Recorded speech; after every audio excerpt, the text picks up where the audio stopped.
Hello friends, welcome to my YouTube channel. आज हम discuss करने वाले हैं मूल्यांकन के बारे में कि मूल्यांकन क्या होता है। तो यहाँ पे देखिए, मूल्यांकन के अंतर्गत क्या होता है, किसी गुण, योग्यता अथवा विशेषता का मूल्य निर्धारित किया जाता है। मूल्यांकन में क्या देखा जाता है, किसी गुण क्या है, उसकी योग्यता क्या है, विशेषता क्या है, ये सब क्या किया जाता है, उसका निर्धारण किया जाता है। अर्थात मूल्यांकन द्वारा परिमाणात्मक तथा गुणात्मक दोनों ही प्रकार की सूचनाएं प्राप्त होती हैं, जिनके आधार पर बालक की उपलब्धियों एवं योग्यता का मूल्यांकन किया जाता है। जो मूल्यांकन होता है, जो एजुकेशन के फील्ड में किया जाता है, उससे हमें क्या है, बच्चे के बारे में अगर हम किसी बच्चे का मूल्यांकन कर रहे हैं तो हमें उसकी परिमाणात्मक एंड गुणात्मक, यहाँ पे दो वर्ड देखने को मिल रहा है। एक परिमाणात्मक क्या होता है, गुणात्मक।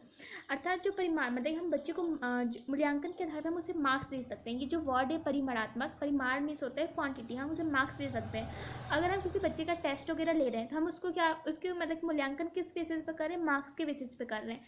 अगर हमने टेस्ट लिया है 10 मार्क्स का, तो उसमें से अगर उसके मतलब जो भी मार्क्स आ रहे हैं लाइक 5, 6, 7, उस बेसिस पे हम क्या कर रहे हैं, उसका परिमाणात्मक मूल्यांकन कर रहे हैं, क्योंकि हम उसे क्या कर रहे हैं, एक डेफिनेट वैल्यू दे रहे हैं। नेक्स्ट है गुणात्मक। गुणात्मक का अर्थ होता है हम उसे गुणों के आधार पर कैसे विभाजित कर रहे हैं, मतलब कि उसका बिहेवियर हो गया, दूसरों के साथ वो कैसा है, ये सारी चीज़ें क्या कहलाती है, गुणात्मक। अर्थात इसमें मार्क्स नहीं दिया जाता है, बल्कि क्या होता है, सिर्फ उसके गुणों के आधार पे उसको सिर्फ, इसमें टीचर क्या करता है, बच्चे को ऑब्जर्व करता है, उस आधार पे उसको क्या किया जाता है, उसका गुणात्मक मूल्यांकन किया जाता है।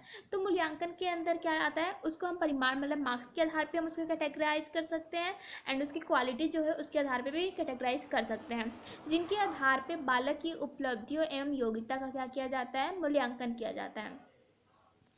जो मूल्यांकन होता है हमारा, दो वर्ड, इसमें दो चीज़ें होती हैं, मेजरमेंट भी हो जाता है एंड मूल्य निर्धारण, मतलब वैल्यू जजमेंट भी हो जाता है। मेजरमेंट में वही आता है, हम उसको एक डेफिनेट वैल्यू दे रहे हैं, मतलब कि हम उसको अंक प्रदान कर रहे हैं, एंड वैल्यू जजमेंट में उसकी मोरल वैल्यूज ये सब वगैरह कैसी हैं।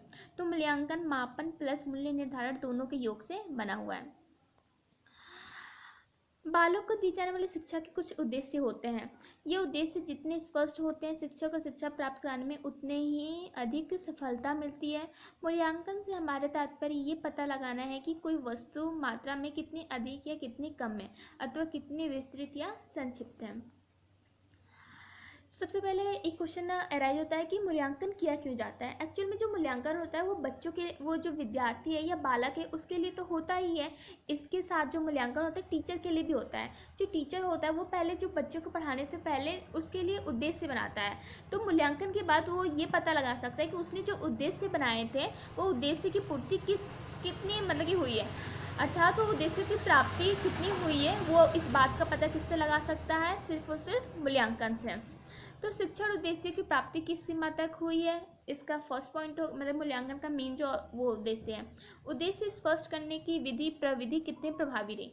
मान लीजिए कोई टॉपिक कोई टीचर पढ़ा रहा है, तो उसमें जो उसने उद्देश्य, उसे पढ़ाने के लिए जो उसने मेथड या टेक्निक्स यूज किए थे, अगर उसके बाद में उसने इवेल्युएशन किया, अगर उसे 100% रिजल्ट मिला, अर्थात कि उसने जो मेथड्स एंड टेक्निक्स यूज किए थे वो बहुत ही ज़्यादा मतलब कि इफेक्टिव रहे, और अगर वही उसने जो फीडबैक, अगर जो उसने इवेल्युएशन किया उससे उसका अगर फीडबैक नेगेटिव मिल रहा है, इट मीन्स कि उसने जो मेथड ये टेक्निक्स यूज किए थे वो अच्छे नहीं रहे, अर्थात उसके जो उद्देश्य थे वो पूरे नहीं हुए, इसलिए वो अपने मेथड्स में चेंज करेगा, टेक्निक्स में चेंज करेगा, ताकि उसे 100% अपना पॉजिटिव फीडबैक मिल सके। नेक्स्ट है अधिगम अनुभव कितने प्रभावी उत्पादक है। तो ये थे 3 पॉइंट्स जिसके बारे में मूल्यांकन में मेन रूप से मेन चीज़ें होती हैं। मूल्यांकन दो शब्दों से मिलकर बना है, मूल्य प्लस अंकन। मूल्य भी निर्धारित किया जाता है, अंक भी दिया जाता है। तो इस प्रकार मूल्यांकन का शाब्दिक अर्थ छात्र के गुण दोषों की व्याख्या करके उसके संबंध में यथार्थ मूल्य का निर्धारण करना होता है। अब देखते हैं मूल्यांकन के उद्देश्य के बारे में, अर्थात मूल्यांकन के क्या क्या उद्देश्य हैं। तो इसमें मैंने टॉपिक वाइज एक फ्लोचार्ट तैयार किया है। एक और बात आपको इंपॉर्टेंट ध्यान रखनी चाहिए कि जो बीएड में होता है, आपका आंसर लिखने पे जो मार्क्स मिलते हैं उसमें अगर आप जितना अधिक से अधिक फ्लोचार्ट बनाएंगे उतने ही अच्छे आपको मार्क्स मिलते हैं। तो बीएड में आपके फ्लोचार्ट का एक इम्पॉर्टेंस बहुत ज़्यादा हो जाता है। तो यहाँ पे मूल्यांकन के उद्देश्य के बारे में पहले हम देख लेते हैं इसको शॉर्ट में, फिर इसको डिटेल में हम डिस्कस करते हैं। अधिगम की प्रेरणा, ज्ञान की जांच, व्यक्तिगत भिन्नताओं की जानकारी, निदान, शिक्षण की प्रभावशीलता ज्ञात करना, चयन, वर्गीकरण, निर्देशन, मानकों का निर्धारण, प्रमाण पत्र प्रदान करना। ये कुछ मूल्यांकन के उद्देश्य हैं। अब इनको वन बाय वन हम डिस्कस करते हैं इन डिटेल। मूल्यांकन के उद्देश्य में जो फर्स्ट था, अधिगम की प्रेरणा। मापन तथा मूल्यांकन द्वारा अधिगम को प्रेरित किया जाता है। अधिगम मीन्स लर्निंग से, अधिगम जो होता है इसको इंग्लिश में लर्निंग बोला जाता है। तो अगर हम मूल्यांकन या मापन करें उसके थ्रू हम क्या कर सकते हैं, अधिगम लर्निंग प्रोसेस को मोटिवेट कर सकते हैं और पूर्व निर्धारित उद्देश्यों तक पहुंचने का प्रयास किया जाता है। जो उद्देश्य निर्धारित किए जाते हैं वहां तक पहुंचने के लिए हम प्रयास करते हैं कि हाँ, मतलब कि अंदर से मोटिवेट रहते हैं कि हमें यहाँ इस लक्ष्य तक पहुँचना है। सेकंड पॉइंट है ज्ञान की जांच। विद्यार्थी निर्धारित पाठ्यक्रम से उद्देश्यों की प्राप्ति किस सीमा तक प्राप्त कर लिए हैं, उससे उनका विकास किस सीमा तक हुआ है, विकास में बाधक तत्व कौन कौन से इत्यादि की जानकारी प्राप्त होती है। अर्थात जो इसमें है विद्यार्थी निर्धारित पाठ्यक्रम से, जो भी पाठ्यक्रम में है, जैसे कि हमने कोई भी पाठ्यक्रम ले रखा है उसमें हमने उद्देश्य, उसके स्पेसिफिक हमने उद्देश्य ये बना लिया है, तो उससे हमें ये हमें पता चल जाता है कि वो जो हमने उद्देश्य बनाए थे वो हमें प्राप्त हुए हैं कि नहीं हुए हैं, और अगर नहीं हुए हैं तो हम कितना पीछे हैं, ताकि हम उसको आगे, मतलब कि उसमें हम उद्देश्य अगर 100% हम प्राप्त नहीं कर पा रहे हैं तो उसमें कौन कौन से जो बैरियर्स आ रहे हैं उनको दूर कर सकते हैं। तो इस तरह से हमें अपने ज्ञान की जांच के बारे में मतलब जानकारी मिल जाती है। नेक्स्ट है व्यक्तिगत भिन्नताओं की जानकारी। हमें पता है व्यक्तिगत भिन्नता क्या होती है। हमें पता है कि किसी भी चीज़, दो बच्चे कभी भी एक जैसे नहीं हो सकते, चाहे वो उनका मेंटल लेवल हो चाहे फिजिकल लेवल हो, कभी भी सेम नहीं हो सकते हैं। तो इसी तरह क्लास में सारे बच्चे तो एक जैसे हो नहीं सकते हैं, तो उनमें क्या क्या डिफरेंसेस है ये हम मूल्यांकन के थ्रू हम बता सकते हैं। मूल्यांकन के माध्यम से छात्रों के पारस्परिक भिन्नता की जानकारी मिलती है, जिससे उनके शारीरिक मनोवैज्ञानिक गुण दोषों का पता चलता है। नेक्स्ट है निदान।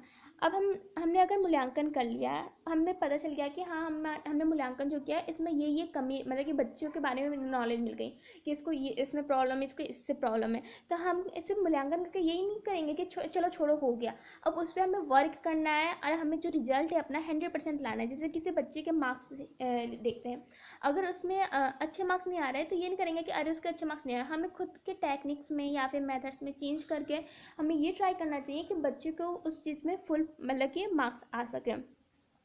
शिक्षण की प्रभावशीलता ज्ञात करना। जो टीचिंग प्रोसेस है उसमें अगर आपने जो मूल्यांकन किया है, अगर आपको अच्छा फीडबैक नहीं मिल रहा है, इसका मतलब कि आपकी टीचिंग प्रोसेस अच्छी नहीं है और टीचर को इस पर क्या करना चाहिए, वर्क करने की ज़रूरत होती है। पाठ्यक्रम में सुधार किया जा सकता है मूल्यांकन के आधार पे। नेक्स्ट होता है चयन। चयन में क्या है, मूल्यांकन का प्रमुख उद्देश्य उपयोगी पाठ्य पुस्तकों व आवश्यकता व योग्यता अनुरूप विद्यार्थियों का चयन करने में सहायता प्रदान करता है। तो मूल्यांकन से हम क्या कर सकते हैं, चयन कर सकते हैं कि हाँ इस बुक में कंटेंट अच्छा है या नहीं है। वर्गीकरण। वर्गीकरण का अर्थात है हम मतलब बच्चों को कैटेगराइज कर सकते हैं कि कौन से ज़्यादा मतलब एक्स्ट्रा ऑर्डिनरी है, कौन एवरेज स्टूडेंट है, कौन डल स्टूडेंट है। तो इसमें वर्गीकरण किया जा सकता है मूल्यांकन के बेसिस पे। जो हमें मार्क्स मिलते हैं उस पर हम इन 3 कैटेगरीज में उनको वो कर सकते हैं, कैटेगराइज कर सकते हैं और उनको उसी के मतलब कि अनुरूप हम एजुकेशन भी दे सकते हैं। निर्देशन मीन्स गाइडेंस दे सकते हैं। मूल्यांकन का उद्देश्य छात्रों को व्यवसाय, शिक्षा आदि के लिए निर्देशन प्राप्त करना है। इसका अर्थ ये हुआ, अगर जैसे कोई बच्चा है वो साइंस में अच्छा है तो टीचर उसको उसी फील्ड में आगे सजेस्ट कर सकता है। मे भी कोई बच्चा साइंस में अच्छा नहीं है तो हम उसको उस फील्ड में जो टीचर होगा उसका ये दायित्व होना चाहिए कि वो उसको उस फील्ड में सजेस्ट ना करे जहाँ पे उसको ज़्यादा ना इंटरेस्ट है ना वो अच्छे मार्क्स गेन कर पा रहे हैं। तो गाइडेंस का अर्थ यहाँ पे है, क्योंकि मूल्यांकन के आधार पर हम देख सकते हैं कि वो किस फील्ड में बच्चा अच्छा है, उसी फील्ड में उसको गाइडेंस देने की ज़रूरत होती है। नेक्स्ट है मानकों का निर्धारण। मूल्यांकन की सहायता से परीक्षण प्राप्तांकों की व्याख्या हेतु प्रासंगिक मानकों का निर्माण किया जाता है। जो इसमें परीक्षण प्राप्तांकों मीन्स कि वही जो सर्टिफिकेट में मार्क्स वगैरह मिलते हैं। नेक्स्ट लास्ट में आपको पता ही है, जब पूरा मूल्यांकन हो जाते हैं तो हम उनको बच्चों को क्या दिया जाता है, प्रमाण पत्र प्रदान करते हैं। मूल्यांकन की सहायता से छात्रों को कक्षा के अध्ययनोपरांत प्रमाण पत्र प्रदान किया जाता है। तो ये था मूल्यांकन के उद्देश्य। उम्मीद है आपको ये समझ में आया होगा। ऐसे ही और वीडियोस के लिए please like and subscribe my YouTube channel. Thanks for watching.